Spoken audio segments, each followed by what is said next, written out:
Welcome to another edition of the Information Exchange, sponsored by HCD Health.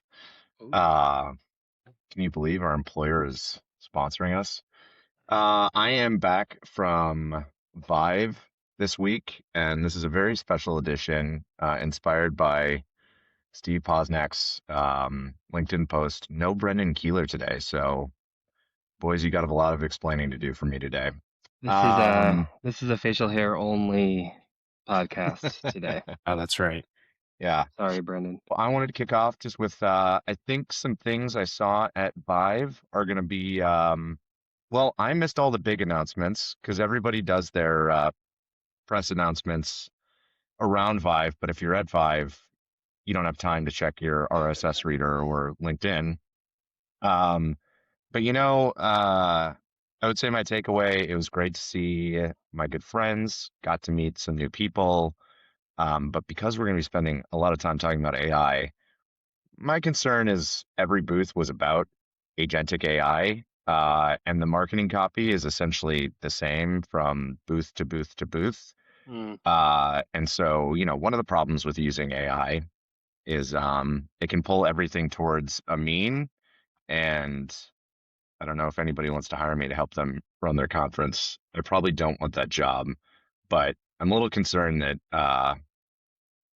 our conferences are starting to look all the same, and that's going to make it tough if you got to go on the conference circuit and there's not a whole lot that changes. It's not going to pull you in, but maybe that's the direction we're heading because this week felt like it was all about outside of ViVE, the AI-ageddon. Before we get into the AI again, which is very relevant to this, I just wanted to ask you, Brad, since you went to ViVE, we also went to the ASTP annual meeting event very recently.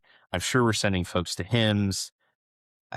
That we are. Do you feel like it's really about the content that's shared during that event? I mean, of course, somewhat the conversation centers around there.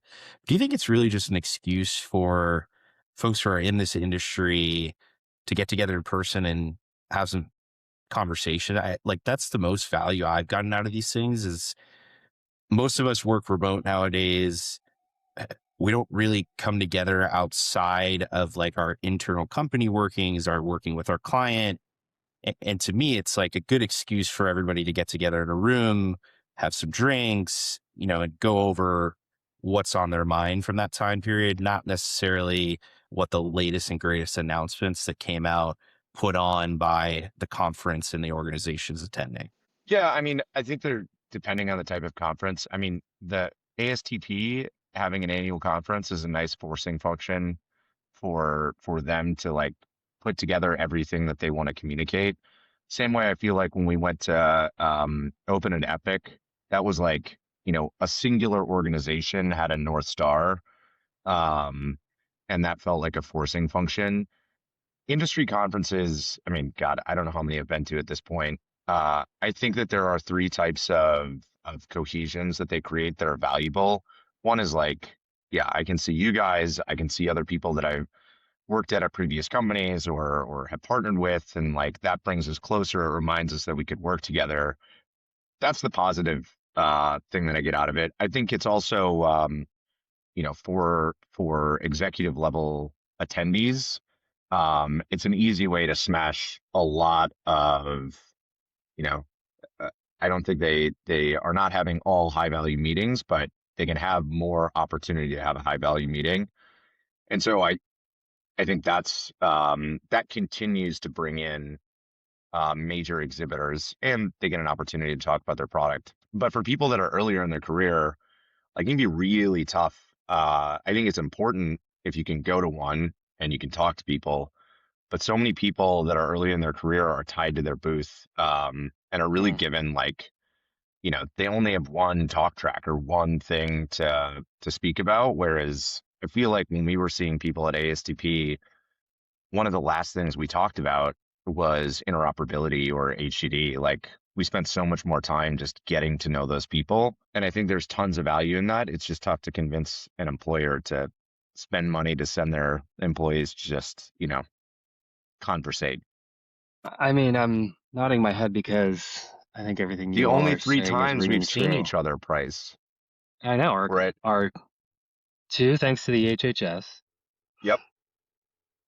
Thank you, and Steve. thanks, Dr. Keen, and where was the other one? Oh no, in New York. Yeah, Yeah. I've been in DC and New York for the past 2 weeks, but it's so high. I love Ryan's take there. I think it was Ryan that just said like it's hard to prove the value to your employer to send you to these things. Yeah, like I think about all the badges that you're supposed to scan and all the leads that you're supposed to show converted into revenue dollars, and I'm like, yeah, that stinks because of course that's how you have to convince a business, but the real value is meeting people. I mean, I was just thinking like meeting competitors and realizing we're actually pretty similar, and we're both humans, and we both want to make people healthier. And then you kind of realize like maybe we should talk to each other more often and not be, so close-minded with our thought leadership or advice and things like so. Getting a person to me is hugely valuable. Conveying the value of it is really hard, and I think I was nodding, particularly thinking about how we have a similarly challenging problem in healthcare because today I've been thinking about how valuable it would be to sort of force healthy habits upon people when they're my age, so they're not as sick when they're on Medicare. But how the hell are you going to convince someone to throw money at that? Because it's way too long of a horizon to see value on. And so instead, we have a lot of the programs that we're going to talk about today, which hopefully will still do good things. But that's my quick take on conferences. I love people. I don't really care about Vegas. Never been actually. So I'll drag you there someday. I'm sure you will.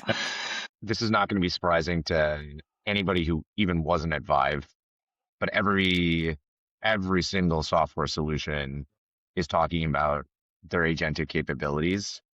Um, Ryan, I think I have not read Jack Dorsey's announcement at Block. I know of it. I saw the headline. So speaking of trying to justify company spending and basically proving your worth as an employee, Jack Dorsey, former founder of Twitter, I uh, multi entrepreneur, I founded many companies, but latest is Blocks. He just tweeted out, X'd out, whatever we call it nowadays, last night, a message that he had sent to his employees for a massive reduction in force, where basically they had about 10,000 employees. They're moving down to 6,000. And he specifically spoke of the company is actually doing well. The company is growing. The company is profitable, but he is making this difficult decision to do this now versus later because he's seeing that the agentic tools, the artificial intelligence tools that they're using at the company are getting to a point where it's not justifying the number of employees that they have, and that they've gained enough efficiencies that actually to become even more profitable, grow even faster, they can reduce that force and don't feel those folks are needed. Which if you're looking at the business sector and you're an investor, their stock actually went way up because you obviously, when you reduce by 4,000 people, that's a big saving on the payroll, and they're still doing well. So it looks great if you're interested in the stock price. Not so great if you're those 4,000 people who are now out of a job. And of course, also not so great if you're just in this general industry, more of the white collar workers that really anybody could be impacted in the near future here. And I'm wondering if this is just the start, if that's the first domino to kind of fall here. And we've all heard it's coming for years, but this is, I think, the first I've seen that's such a clear strike and clear saying we are growing, we are profitable, we're doing well, but we're deciding to lay these folks off just because we don't need them anymore. Was there a sort of classification of, I guess, like the types of roles that were particularly impacted? I don't think it went into that detail. We could definitely, I don't know if we have show notes, but we can link to the post. But basically, I think it's more on the development side. I think the coding tools that they're Makes using sense. nowadays, and I would suspect also more of the entry level or more junior developers would be impacted versus the ones who are reviewing the code that's output by these agents. Um, but yeah, it's a little bit scary. Didn't Brendan just write about how he somehow found out that like Epic is really leaning into Claude use on Yeah. campus, and I mean, it's no doubt these tools are useful. The Citrini research article, which I will admit I haven't read in full, but I've heard a ton about, um, was also news this week because it wrote about this possible future in 2028 where the economy is collapsing because everyone's out of a job, and then if everyone's out of a job, then they can't prop up the mortgage market, and it's from what I have heard, there are some cracks in its argument, and it's very sort of hypothetical and almost like sci-fi sounding. But it does make me think over and over again, especially as we consult about product strategy and how to use AI, how to make people healthier, et cetera, et cetera. I'm really starting to try to map out on a whiteboard, like where do agents remove friction or support humans versus replace them, and where can they not go at all? Like, I think Brendan and I talked about the last time I was on, like an agent can't recreate a trusted network, right? Like you can't recreate Airbnb without humans getting on and saying, I have a house and here's my verified identity and come and stay here if you're another human, things like that. You can't just create sort of two-sided economies, but you can complete so many tasks. So I'm I'm very impressed with AI. Still a skeptic as compared to what I would say is like market frenzy. Um, it's gonna disrupt everything, just the same way that the internet did in my lifetime. I mean, I vibe code on the weekend. I love it. Nothing that I make is should be usable, should be used by anybody else. But I've noticed that the tools have gotten a lot better. Um, I think that like it's terrible that these people are losing their jobs, especially at a company that is increasing their revenues. But we have seen it. I can't make a proclamation that like history will repeat itself. This will be a diffusion of people that were in some ways forced to use AI and agentic tools that will likely be seeking employment at like not Amazon or Google, but finding their ways into enterprises that are not necessarily AI native or enterprises that like will benefit from really talented product managers or engineers. And everything is tech now.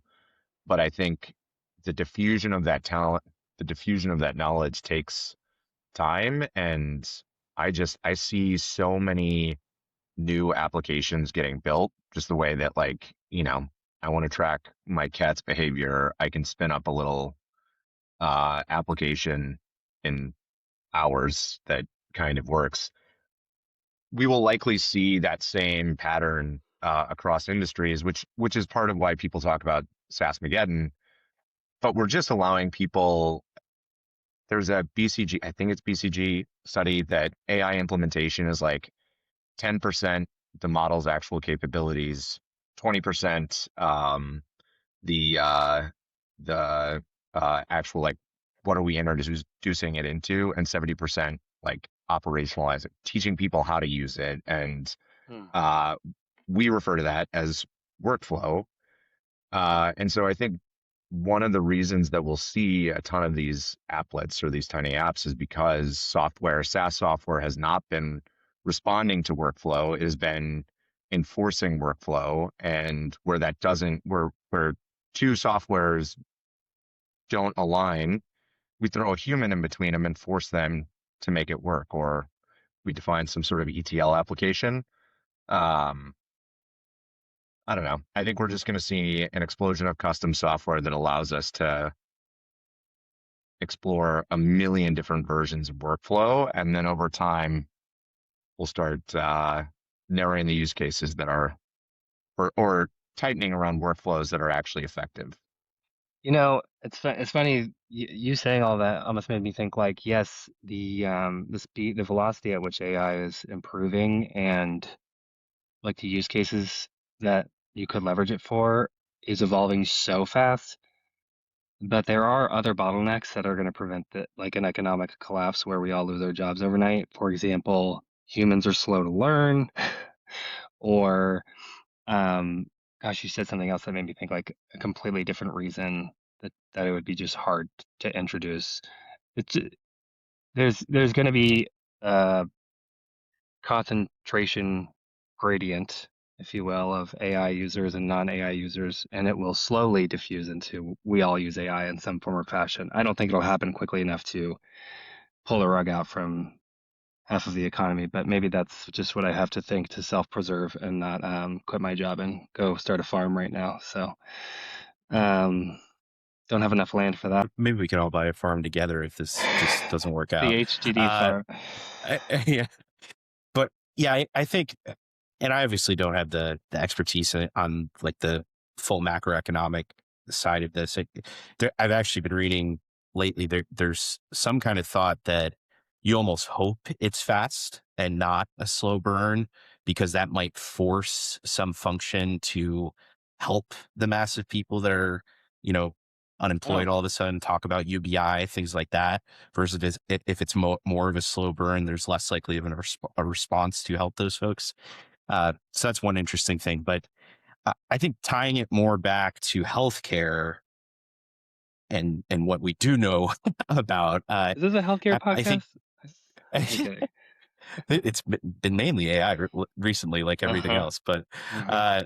uh, I think I see a major pro and major con. That the AI tools, what Brad was talking about, like being able to customize to your own workflow, and also things like the AI scribes, where they're actually just totally getting out of the way of the workflow. So when we get really great scribes, where now you can go back to how it used to be with a provider, where you're just having a face-to-face conversation, and the AI is still doing all the charting it needs to do, still doing all the tasks that the provider actually doesn't want to do, and making the experience better for both the provider and patient.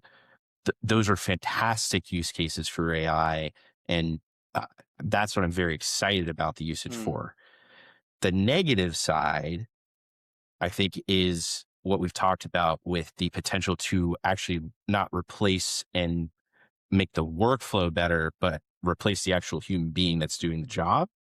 And then I also fear the jobs we're replacing, what we talked about with blocks, where they're replacing some that are engineers.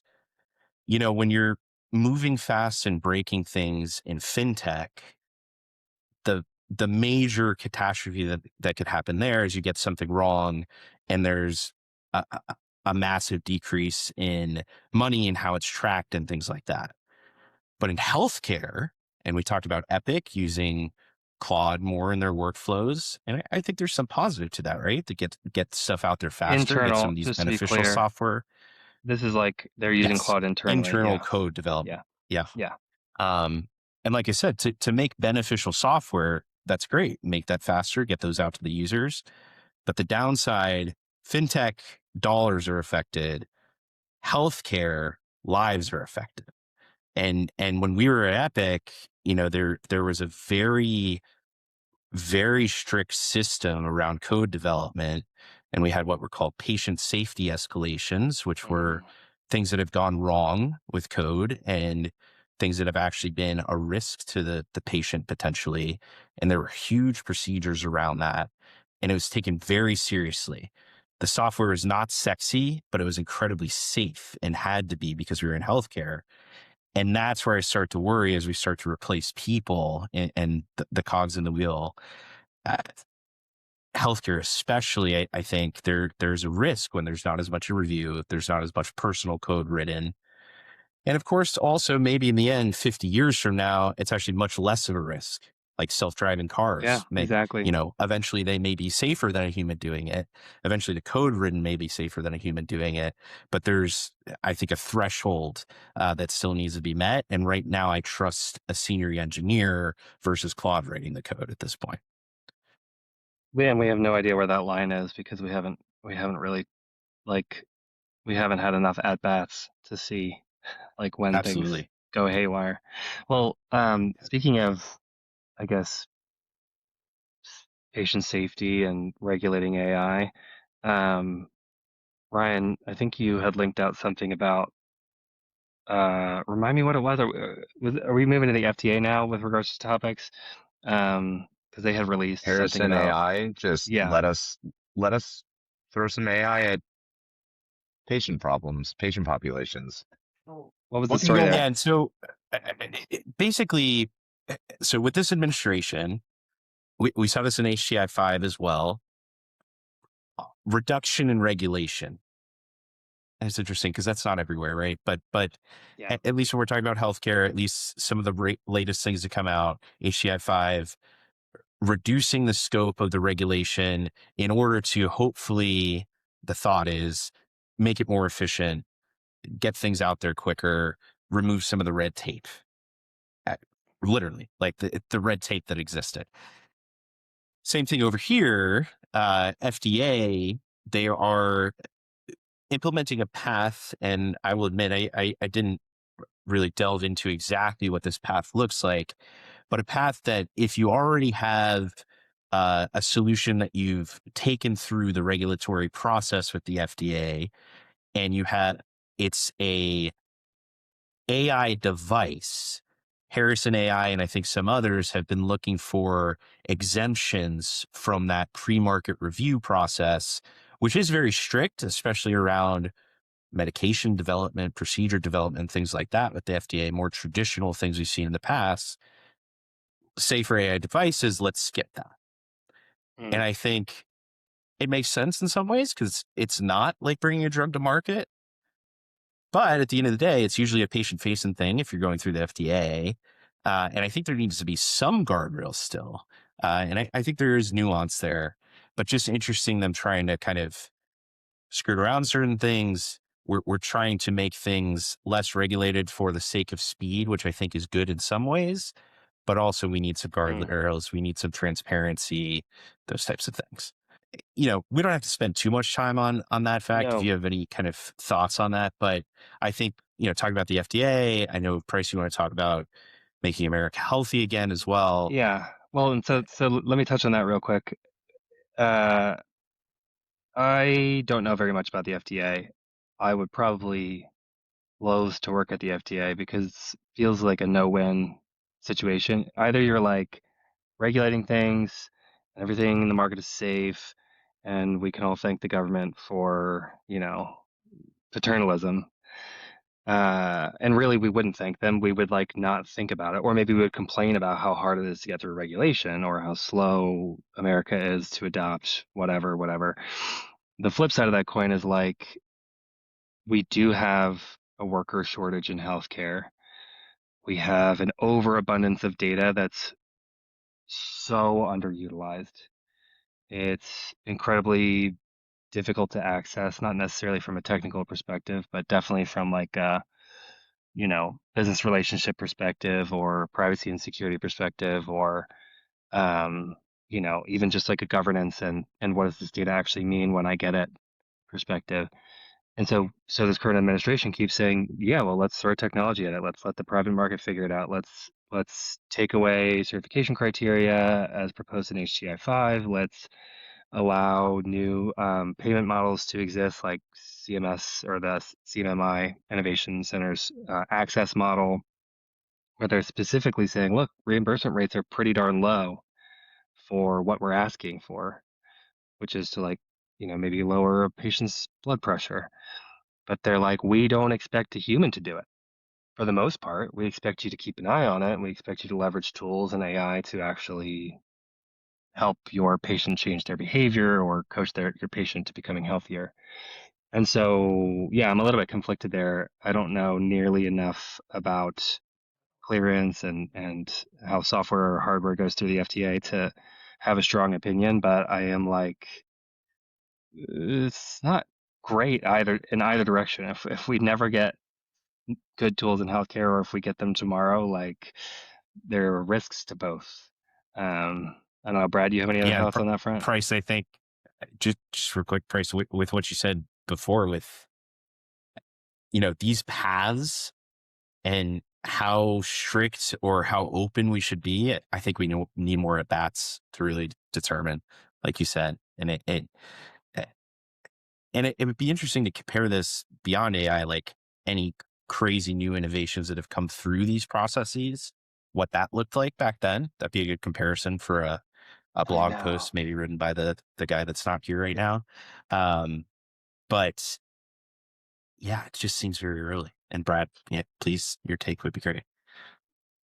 Well, we actually have an expert in the company on the I FDA know. approval process in Veronica. So we'll have to get her That's on right. here. Ti- Time would not have worked to have tried to loop her in here.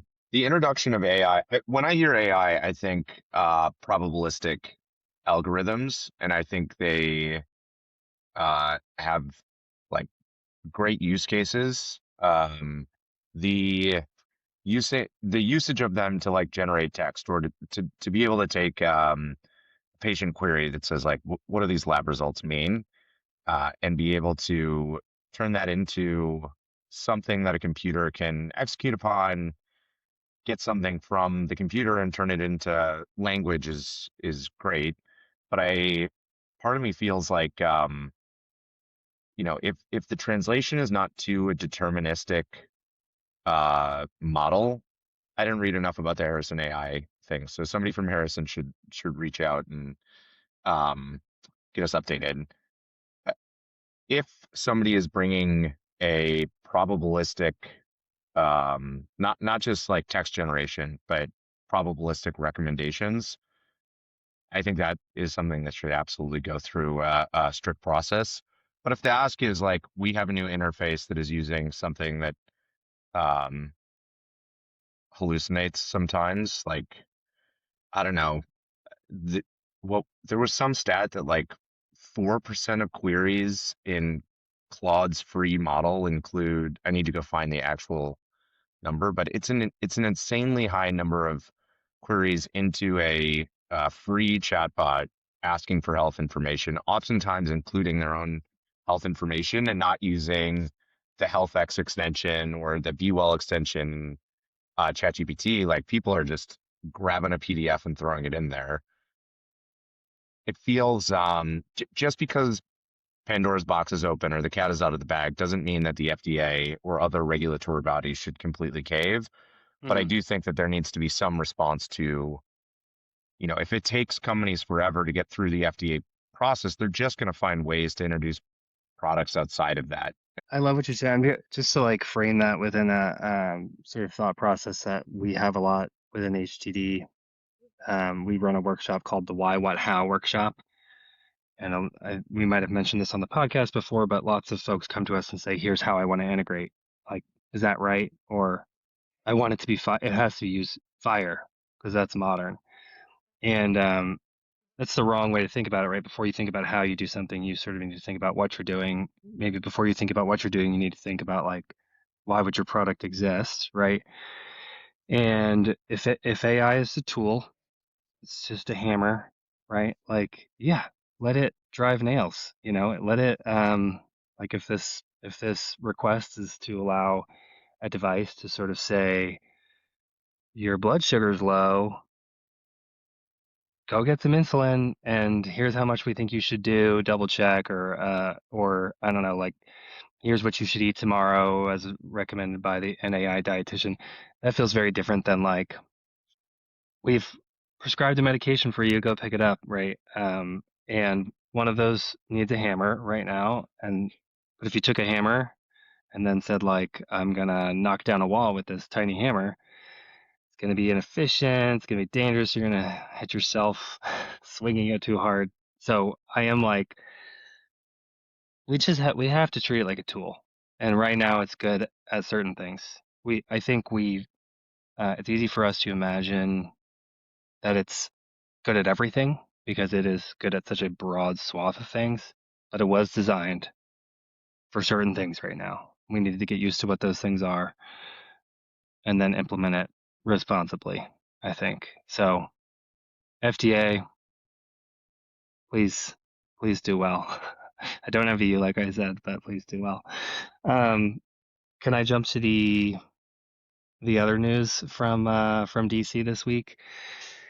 I think it was this week. I guess Trump I don't know what time signed. is, so I I trust know. you.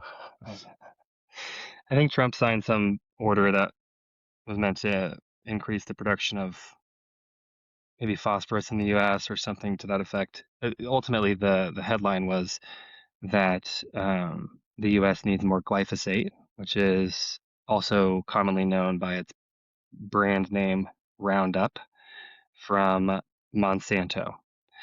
Um, and this is an interesting take to have in this administration, especially because of the installation of RFK and the MAHA movement and all the people who probably think glyphosate is worse than the devil are now sort of coming to terms with, do they agree with this administration? Do they not agree with this administration? And then RFK sort of co-signed on what Trump had done and said it's going to help us feed ourselves, et cetera, et cetera. I just want to say I barely studied things like this in college, and I now am a gardener, almost exclusively organic. I do use sulfentrazone on my nutsedge. This is Ooh. why we have to have the podcast because we don't go to conferences together and enough. And I didn't know you were a gardener. Oh, I love to garden. I love to garden. But here's the thing. Like, I actually don't think, I mean, maybe glyphosate is a carcinogen. Maybe it's actually proved to be a carcinogen. I don't think it's like, actually, there's lead at my house right now. We're working through a lead issue and nobody's going to die. There's lead everywhere and we need to get less of it in our system. And the same thing could be true for herbicides or, pesticides and things like glyphosate. But what I do think glyphosate allows is um, industrial farming, like huge volumes of farm on the same volume of land.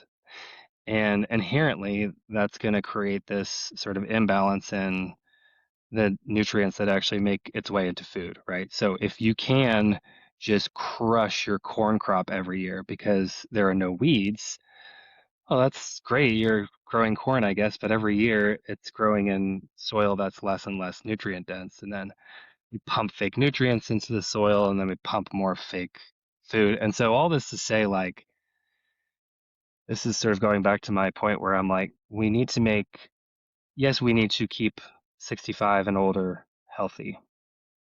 We should also be thinking about how to make 32-year-olds healthy for the next 60 years and or longer because who the hell knows what's going to happen with our lifespan. And that probably starts with like not feeding the country just empty calories that come from soy and corn and super industrial operations in farming.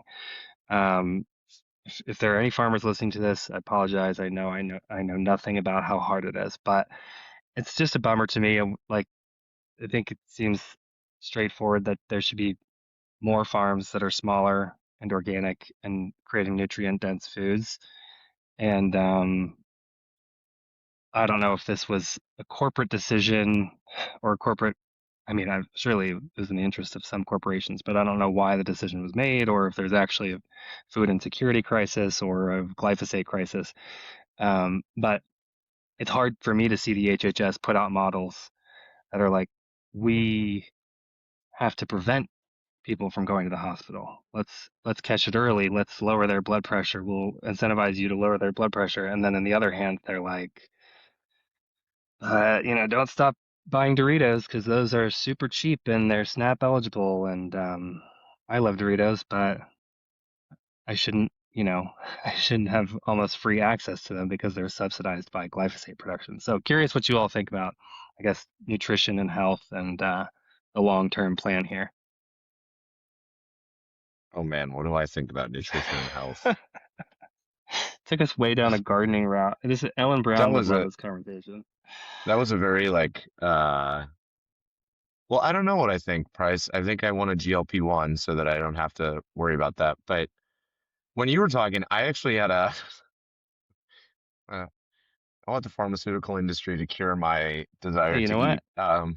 And you can get that with AI now, probably. You don't even need to talk to a doctor. So, Oh man, perfect. I have this is like maybe this is not a good corollary, but since you're both alumni of Verona, Wisconsin, uh, do you think that we need little bespoke EHRs everywhere? ooh, And if you guys want me to do a little galaxy brain thing like I did last week, doesn't AI open up the opportunity for us to have all sorts of little EHRs running everywhere? To be clear, I don't think we We need need a 7,000 Brad. EHRs. This is we need an official Brad Galaxy Brain segment of the not a podcast. I hmm think at this point.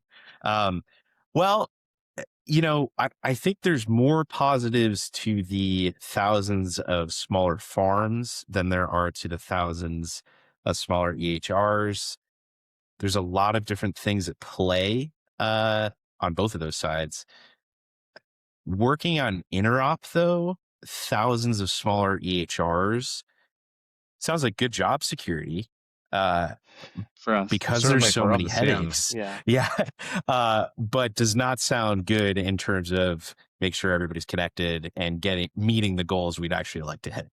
Um, so that was way left field from Pryce's nutrition and food Ooh, system, but tied well, I think. I have a take. Finish your thought, Ryan. I'm just gonna say I am not the best on the food and nutrition side personally. I would love to be better with that. My understanding is that more localized food production would definitely be a net positive, but the incentive structure that's been set up with subsidization and also just inherently how mass production and a company that can handle shipping anywhere versus a company that has trouble getting it 10 miles down the road, it's way easier for me as somebody who has a decent income and is relatively economically stable to say, oh, I want to buy local and great food from around here, because it's generally much more expensive and Mm, something that is not as accessible to somebody on a lower economic spectrum. Um, that's really, 100%. I'm not an expert in this field at all. And yeah, Pryce, I'd love to hear Well, what there's thought sparked there. there's a million variables, which is why I'm not claiming to have a solution to the problem. I'm just sort of perpetually bummed with some of the changing opinions in Washington. Um, And the we're all thought that had aspiring sparked farmers if we lose our jobs. So exactly, it's very exactly. relevant. Yeah, SaaS-mageddon will lead to the organic farm revolution. Um, I was going That to actually doesn't say, sound so bad.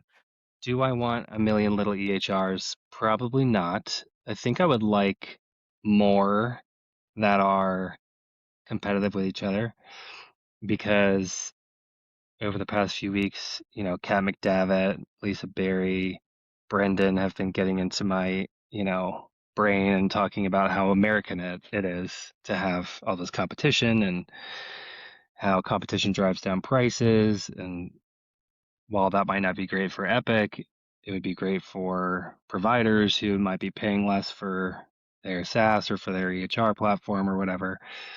Um, and then I stop and realize I am always making the argument that EHRs are not what's making healthcare so expensive right now. I hate when someone points to Epic and says, that's why healthcare is broken or that's why healthcare is so expensive because that is a blip on the radar of healthcare costs. I would love if there were a million different provider groups instead of one provider group that had a million providers, and there's only one that does, so you can go look it up if you want to figure it out. I think that would be way better for healthcare and for healthcare costs, and I think the same thing is true of payers. So, yeah, obviously we've got the FTC and we've got info blocking and the OIG working on creating this more competitive, price-friendly healthcare ecosystem, which is not easy to do. But that's my little take there. I would rather there be a million provider groups and a million payers than a million EHRs. Call me crazy.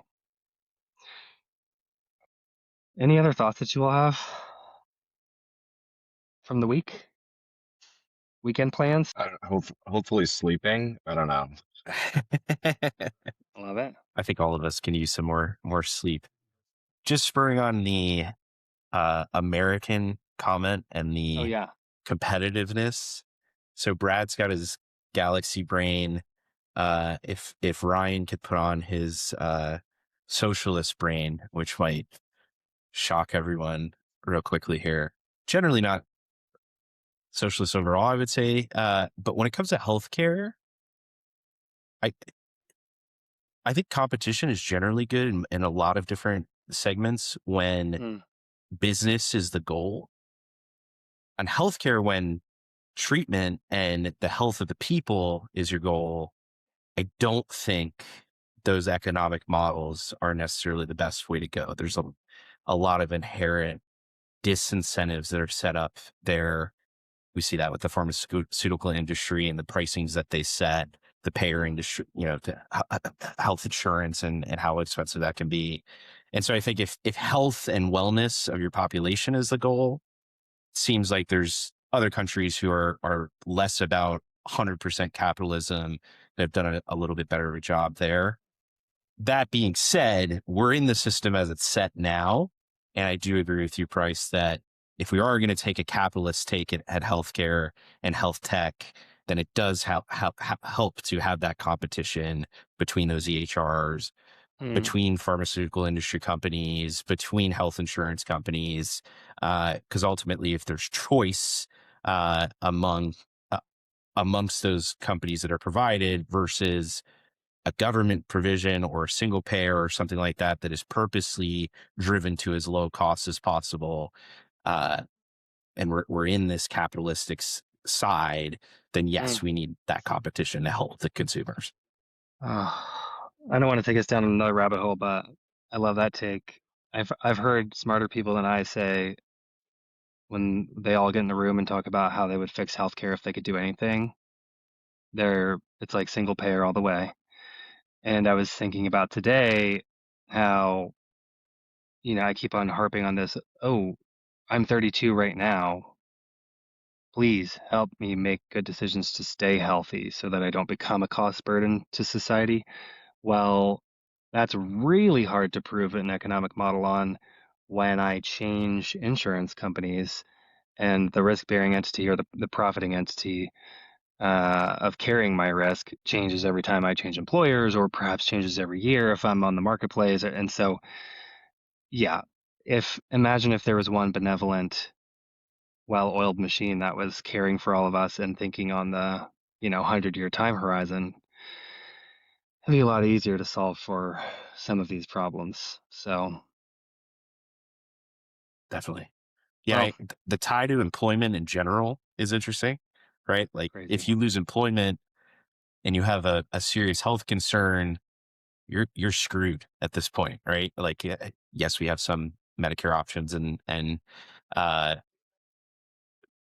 that's a problem in itself. But then you're right. Like the payers, the health insurance companies will sell to these employers with a 1-year contract. And so when you have your open period to switch your benefits around, that is because that health insurance is sold and said, I'm just bearing the risk and modeling the financials off of just this year. And so their actuaries are only looking at that time horizon versus if they pick that up and extended that beyond, They'd be much more into that preventative care side, the value-based care side, that kind of thing, as you mentioned. Well, I probably won't solve that this weekend. I will probably watch Get Claude to vibe code it. Yeah, I'll get Claude to vibe code it. I will probably watch the Spurs, who are 11-0 in their last 11 games, and so va Spurs va. And then we're gonna go. My son is at the zoo today for a field trip, and we're gonna go to the zoo tomorrow as a family. Oh, that's Does awesome. that mean is he Double tour zoo. guide? He'll be the tour guide. It's for his birthday. He's turning 8 next week. Whoa. Happy birthday. So yeah, we got to get him started right now on the right program, the right access model. Get him buy a wearable and keep his Guys, cholesterol down. the access model reimbursement rates, I haven't written about it, but man, $180 a year for behavioral health? Is it a month or a year? No, a year. Like, That's do you tough. know how big of a patient population you already have to have? Not that we need to listen, we got to wrap this up. We all got to go do our day jobs. Yeah. But the cost of implementing a program, a patient monitoring program, like you have to make a significant investment at the beginning of that program. And we're talking about $15 a month. Is that right? I don't do public math, so I shouldn't have tried to do that calculation. Like, it's not worth it to make that investment for a lot of behavioral health providers if they don't already have an enormous population. And so, like, good for the vendors that are already enormous. Yeah. They can get another $15 per patient per month. But if anything, the access model is just going to lead to greater consolidation amongst provider groups. So we can't swing all the way back around to competition, capitalism, socialism. But let me tell you, I got thoughts. They're rooted in transaction cost economics, and I do not like the reimbursement rates tied to the. I was so excited about the access program, and I've just been out on it, guys. I'm upset. We'll have to talk to Abe Sutton from the CMMI and get educated on how this could work, so we can coach folks to make people modeling. healthier.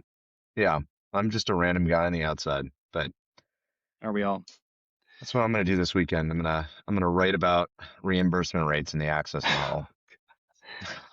I'll root that. you on from the zoo. All right. Well, thanks, fellas. I gotta run. The breadth of this podcast was incredible. I think my favorite quote might be, "I don't do public math." I'm definitely gonna steal that in the future. But yeah, it's just great. A bad idea. Catching up with you guys. Agreed. Thanks, Thank Brad. you all. Thanks, Brian. See y'all. See you, dudes.